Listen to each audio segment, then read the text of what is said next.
आजकल social media में एक बात काफ़ी चल रही है कि कमाल की बात है, रवि आर्ट का स्टूडेंट रहा और फ्लाइंग व्हीकल बना रहा है। लेकिन भाई असली कमाल की बात यह है कि मैं साइंस का स्टूडेंट रहा हूँ। और मान लो यदि मैं आर्ट का स्टूडेंट होता भी तो भी क्या फ़र्क पड़ता है, क्योंकि मुझे पता है स्कूल में किसी भी स्ट्रीम में आपको एयरक्राफ्ट बनाना नहीं सिखाया जाता। उसके लिए आपको अलग से काम करना पड़ता है और उसके बारे में पढ़ना पड़ता है। खैर, मजाक से हटकर आप लोगों ने मेरा बहुत सपोर्ट किया, इसके लिए बहुत बहुत धन्यवाद। लेकिन कुछ लोग यह भी कह रहे हैं कि ऐसे फ्लाइंग व्हीकल्स तो फॉरेन कंट्रीज में पहले से ही बन चुकी है। बिल्कुल बनी है, लेकिन मेरा एक छोटा सा सवाल है, अगर कोई चीज़ विदेश में बन चुकी है तो क्या इसका मतलब यह है कि उसे हमें अपने देश में नहीं बनाना चाहिए?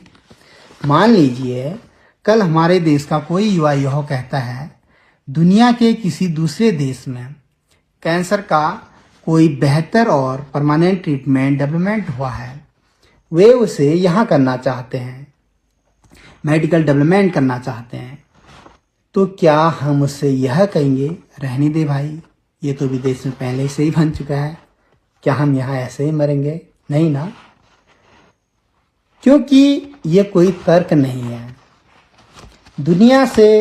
दुनिया में बहुत सारी टेक्नोलॉजीज पहले से मौजूद हैं। असली सवाल यह नहीं है कि क्या वे पहले कहीं बन चुके हैं या नहीं। असली सवाल यह है कि क्या हम बेहतर और एक्सेसिबल तरीके से काम कर रहे हैं। और मैं अपने देश के युवाओं से यह कहना चाहता हूं कि लोग क्या कहेंगे इस डर से आप अपने आइडियाज़ को मत छोड़िए।